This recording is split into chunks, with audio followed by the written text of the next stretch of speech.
সম্মানিত ভাইরা, আল্লাহ পাক রব্বুল আলামিন তার হাবিবকে দুনিয়া থেকে উঠায়া নিয়া আরশে আজিমের উপরে সরাসরি আল্লাহর বাড়িতে দাওয়াত করে নিয়ে আল্লাহর সঙ্গে এইরকম সামনাসামনি বৈশা আল্লাহর হাবিবের সঙ্গে কথোপকথন করছেন। জোরে বলেন সুবহানাল্লাহ। পয়গম্বর মুসা আলাইহিস সালাতু ওয়াস সালাম আল্লাহকে দেখতে চেয়েছিল। তুর পাহাড়ে যায় আল্লাহর সঙ্গে পয়গম্বর মুসা আলাইহিস সালাতু ওয়াস সালামের সরাসরি কথোপকথন হইতো। সরাসরি আল্লাহর সঙ্গে কথা বলতেন পয়গম্বর মুসা আলাইহিস সালাতু ওয়াস সালাম। আল্লাহর পয়গম্বর আল্লাহকে ডাকতে বলেন, মালিক, তুর পাহাড়ে এসে আল্লাহ তোমার সঙ্গে কথা বলি। আল্লাহ গো, তুমি কথা বলো, আমি শুনি, আমি কথা বলি, তুমি শোনো। আল্লাহ, তুমি আমারে দেখো, কিন্তু আমি তোমারে দেখতে পাই না। মালিক রে, একটা বার যদি তোমার কুদরতের চেহারাটা এই চোখ দিয়ে দেখতে পাইতাম, একটা বার যদি তুমি আল্লাহরে আমি মুসা দেখতে পাইতাম, মানুষের কাছে যায় আমি গর্ববোধ করতে পারতাম, মানুষকে যায় বলতে পারতাম আল্লাহকে দেখতে এমন দেখা যায়, আল্লাহ এত সুন্দর, আল্লাহ এইরকম, আল্লাহ গোলাকার, কি আল্লাহর চেহারা এরকম লম্বা, এরকম ভাবে আল্লাহ গো, আমি তোমার বর্ণনাগুলো মানুষের কাছে যায় শোনাইতে পারতাম।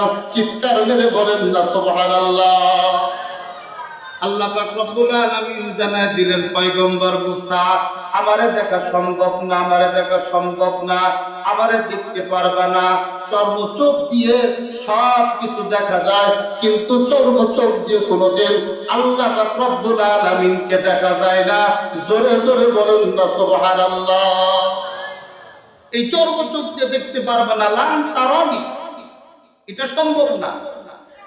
এরপরে পয়গম্বর মুসা আলাইহিস সালাতু ওয়াস সালাম আল্লাহকে ডাকতে বলেন, মালিক রে, কে বলছে দেখা যায় না? আপনি দেখা দিলেই তো দেখা যায়। আল্লাহ পাক বলেন সম্ভব না। আর পয়গম্বর মুসা বলে একটু দেখতে চাই, একবার একটু দেখবো। এবার আল্লাহ পাক রব্বুল আলামিন ডাকতে বলে, পয়গম্বর মুসা, প্রস্তুত হয়ে যাও আমাকে দেখার জন্য। আল্লাহ পাক রব্বুল আলামিন ৭০,০০০ নূরের পর্দার একটা পর্দার সামান্য একটু কানি ধরে টান মারছে। টান মারতে দেরি হইছে, এমন একটা নূরের তাসাল্লি, নূরের একটা ঝিলিক লাগছে। একটা ঝিলিকে, একটা নূরের তাজাল্লিতে পয়গম্বর মুসা আলাইহিস সালাতু ওয়াস সালাম জমিনের মধ্যে অজ্ঞান হয়ে পড়ে গেছে। চিৎকার মেরে বলেন না মারহাবা। পয়গম্বর মুসা আলাইহিস সালাতু ওয়াস সালামের যখন জ্ঞান ফিরল, আল্লাহ পাক রব্বুল আলামিন ডাক দিয়ে কয়, পয়গম্বর মুসা, কতদিন পর্যন্ত তুমি জ্ঞান হারা অবস্থায় ছিলা? পয়গম্বর মুসা আলাইহিস সালাতু ওয়াস সালাম ডাকতে বলে, রব্বুল আলামিন, সম্ভবত একদিন, তার চাইতে একটু কম হতে পারে, অথবা তার চাইতে একটু বেশি হতে পারে। আল্লাহ রব্বুল আলামিন জানায় দিলেন, একদিন, 2 দিন, 3 দিন, 5 দিন, 7 দিন নয় রে মুসা, তুমি জ্ঞান হারা অবস্থায় 40 দিন পর্যন্ত জমিনের মধ্যে ছিলা। চিৎকার মেরে বলেন না সুবহানাল্লাহ। আল্লাহর পয়গম্বর মুসা আলাইহিস সালাতু ওয়াস সালাম আল্লাহকে দেখতে চেয়েছিলেন, কিন্তু দেখতে পারেন নাই। কিন্তু আমার আপনার নবী, বিশ্ব নবীকে আল্লাহ পাক রব্বুল আলামিন দুনিয়ার থেকে আমন্ত্রণ জানায়া, দুনিয়ার থেকে দাওয়াত দিয়া, আল্লাহর বাড়িতে নিয়া আল্লাহর সঙ্গে সরাসরি কথোপকথন করেছেন, আল্লাহর সঙ্গে সরাসরি সাক্ষাৎ করেছেন, আল্লাহকে তার চক্ষু দিয়ে দেখেছেন, আল্লাহর জান্নাত জাহান্নাম দেখেছেন। আবার বন্ধুরে, যেদিন আল্লাহ পাক রব্বুল আলামিন তার হাবিব, তার দোস্তকে আল্লাহর বাড়িতে দাওয়াত করে, সেই দিনের ঘটনা। আল্লাহ পাক রব্বুল আলামিন ফেরেশতাদেরকে ডাকতে বলেন, ফেরেশতারা,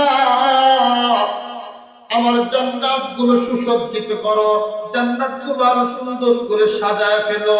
আসমান জমিনের মধ্যে যত ফেরেশতা ছিল, সমস্ত ফেরেশতাদেরকে আল্লাহ পাক রব্বুল আলামিন হুকুম করে দিলেন, ফেরেশতারা তোমরা সুন্দর সুন্দর পোশাক পরে, সুন্দর করে সেজে গুজে, সুন্দর করে সুসজ্জিত হয়ে তোমরা অপেক্ষায় থাকো।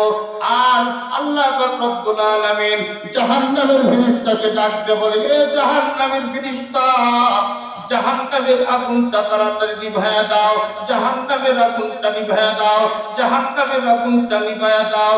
আবার বন্ধুরা জাহান্নাম সম্বন্ধে একটু বলি। জাহান্নামের ফেরেশতাকে আল্লাহ পাক রব্বুল আলামিন কেমন ভাবে বানাইছে গো। জাহান্নামের ফেরেশতাকে আল্লাহ পাক বানাইছে অন্ধ করে, জাহান্নামের ফেরেশতাকে আল্লাহ পাক বানাইছে বধির করে। আল্লাহ পাক রব্বুল আলামিন জাহান্নামের ফেরেশতার অন্তরের মধ্যে কোন দয়া মায়া দেয় নাই। দুইটা ফেরেশতার মধ্যে আল্লাহ পাক কোন দয়া মায়া দেয় নাই। এক নম্বর হইল জাহান্নামের ফেরেশতাকে আল্লাহ পাক রব্বুল আলামিন কোন দয়া মায়া দেয় নাই। দুই নম্বর হলো আল্লাহ পাক রব্বুল আলামিন মালাকুল মউত আজরাইলের মধ্যে কোন দয়া মায়া দেয় না।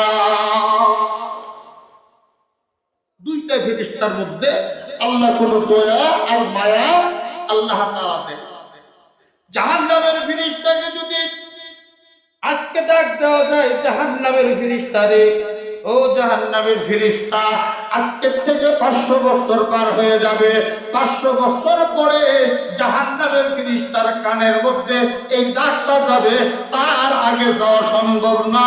চিৎকার করে বলেন না নাউজুবিল্লাহ।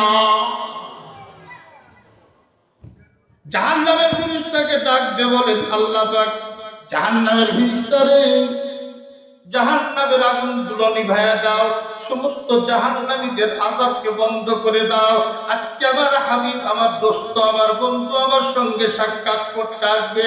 হযরত জিবরাইলকে ডাক দিয়ে বলে, জিবরাইল যা যা যা, আমার বন্ধুকে আমার বাড়িতে নিয়ে আয়, আমার বন্ধুর জন্য জান্নাত থেকে সুসজ্জিত বুরাক দিয়ে যা। আমার বন্ধুকে নিয়ে আয়, আমার বাড়িতে নিয়ে আয়, আমার বন্ধুকে দেখতে চাই, আমার বন্ধুর সঙ্গে সাক্ষাৎ করতে চাই, আমার বন্ধুর সঙ্গে আমি কথা বলতে চাই। হযরত জিবরাইল আলাইহিস সালাতু ওয়াস সালাম যেই মাত্র দুনিয়াতে আসলেন, এসে দেখেন আল্লাহর নবী উম্মে হানির ঘরের মধ্যে শুয়ে শুয়ে ঘুমায়। চিৎকার করে বলেন না সুবহানাল্লাহ।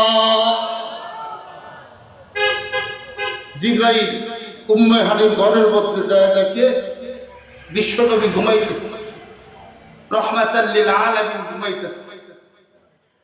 জিবরাইল চিন্তা করে,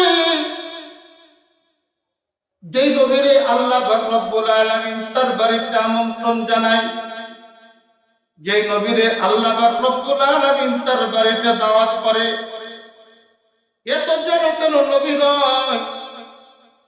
এ নবীর সঙ্গে যদি বেদবি হয়ে যায়, গো আল্লাহর সঙ্গে বেদবি হয়ে যায়। নবী ঘুমাইতেছে, নবীর ঘুমটা গাঢ় নাকি হালকা আমি জিবরাইল আমি তাও জানি না। কেমনে গো আল্লাহর নবী বিশ্ব নবীর ঘুমটাকে আমি ভাঙায় দিতে পারি? জিবরাইল বড় ব্যস্ত হয়ে গেল, চিন্তায় পড়ে গেল। আল্লাহ পাক তার বাড়িতে আল্লাহর হাবিবকে দাওয়াত করছে। এসে দেখি আল্লাহর নবী ঘুমায় আছে।